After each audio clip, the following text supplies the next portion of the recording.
最近哈兰德特别火，就前几天挪威居然把巴西淘汰了，而且他一个人进了2个球。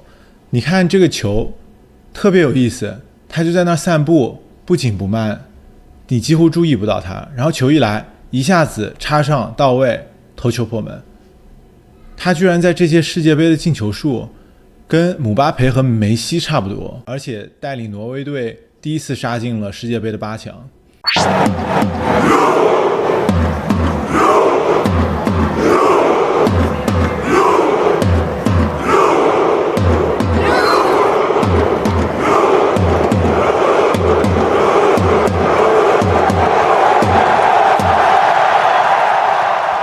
最近我的主页全是哈兰德的视频，他真的太讨人喜欢了，我就特别好奇，哈兰德到底是怎么成为哈兰德的？大家好，我是 ZZ 爸爸，主业是 AI 产品经理，太太是儿童心理学家。我今天不是想聊怎么培养一个优秀的足球运动员，我也不是搞体育的，但哈兰德这个人，我越挖越觉得有意思。这种反差萌核心到底是什么？有什么我们可以学的？所以我去扒了一下他的成长经历。先从最小的时候说起，哈兰德的爸爸是职业球员，妈妈是全国7项全能冠军，基因当然有很大的作用。但有意思的是，他小时候跟爸爸妈妈回到挪威，是在一个叫 Bryne 的小镇长大的。他在采访里讲过，那个地方天气不好。他就经常和一帮朋友到一个室内球场，2对2、3对3，一玩就是好几个小时。你听，他不是没有训练，但更多的是自由练习，也就是在这么个环境里面自己泡出来的。他后来成名了，还专门回过 Bryne 这个小球场，说那个地方对他的职业生涯特别重要。我想想，我们现在主流的方法就是把孩子的日程排得满满的，一个班接一个班。但我有时候会想，一个孩子真正喜欢上一件事，会不会是在没人安排的时候自己一点点玩出来的？我发现我们家孩子有时候放学回来会自己一个人安静的玩一会儿，写写画画，能自己待半个小时，我们也不去打扰他。他大概就是上了一天学，需要一点自己的时间沉淀一下，才有劲头去做下一件事。哈兰德从 Bryne 出来之后呢，还不到18岁就去了莫尔德，一个挪威的俱乐部。那个时候的哈兰德还是个瘦高的小伙子，根本不是现在这个魔鬼身材。据说真正把他养起来的是球队食堂的一位阿姨，她做的菜特别的对他胃口，在队里吃不够还要打包回家接着吃。就这么吃着吃着，一路长到了1.95米。他自己后来有个说法叫 24/7 athlete，意思是一个运动员不是只有比赛和训练的时间重要，睡觉、吃饭、恢复都重要。你发现没有？关键词是养，他的身板就是吃好、睡好，一点点养起来的。就说睡觉这件事，我们太低估了。我之前看过一本书叫 Why We Sleep， 说睡觉不是大脑关机，恰恰相反，孩子白天学的东西很多是在睡着之后才被大脑整理归档的。孩子也是一个道理，不是把时间填得越满越好，他睡够了，动够了，有时候就是发发呆，身体和脑子才跟得上。哈兰德的身体长起来了，成了冉冉升起的星星。但有意思的是，他身上有个东西一直没变。你去看他在场上，大部分时间都是笑嘻嘻的，还老做一些奇怪的事情，做鬼脸啊，喝守门员的水啊。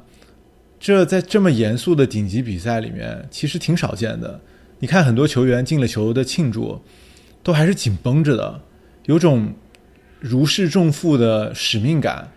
哈兰德不是，他进球之后就特别纯粹的开心，发自内心的那种。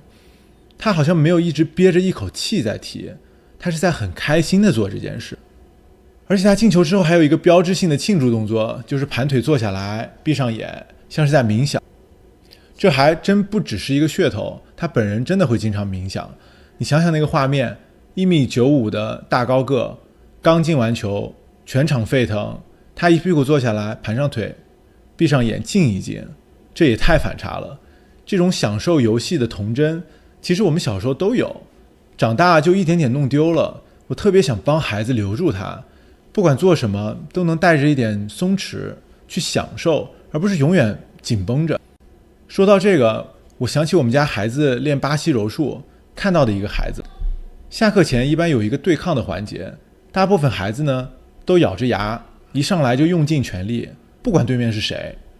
但有一个孩子不一样，他碰到段位比他低的呢，他不会去碾压，他会陪着对方练，点到为止，他会让对方来试图制服他，他在用各种方法去防御，去摆脱，你来我往，两个人都能练到东西。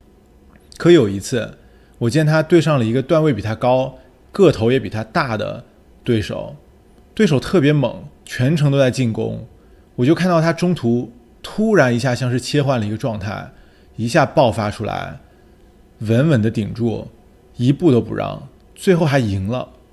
你看，愈弱的时候他能收得住，愈强的时候他才能放得开，全程还特别的稳。这种收放自如就是我最想在孩子身上看到的东西。我觉得哈兰德就是最好的例子。好，说到他现在的巅峰状态，你去看哈兰德一整场90分钟，他很长时间是站着的，在走，在看，真正全力冲刺可能就那么几次，甚至有人批评他触球太少，但他的回应是，我的目标就是要把球送进球门。他还说了一句更关键的，就算你不碰球，你也可以用跑位，用预判去参与这场比赛。他也说过，做前锋你得习惯长时间的等待，不是一直冲，而是能等，保持清醒，在机会到来的时候迅速把握住。你看，真正高级的能力不是永远在动，是知道什么时候该等，什么时候该出手。这跟 AI 时代的孩子成长有什么关系呢？我们是不是有一种感觉，再怎么用力也比不过 AI 的执行力？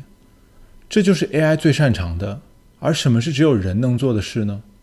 就像哈兰德这样，能停下来，看懂眼前是个什么形势，然后在对的时候果断地做决定。说回来，哈兰德最厉害的点到底是什么？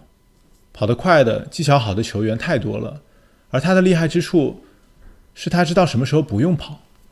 你顺着他这条路看下来会发现，他这一身的东西没有一样是积出来的，很多东西都是慢慢的养出来的，而且还有那种长大了还没有丢的那份童真和松弛。我很好奇，你在哈兰德的身上看到了哪些特质？欢迎在评论区聊一聊。如果今天这一期对你有一点启发，点个赞，关注一下，我们下期见。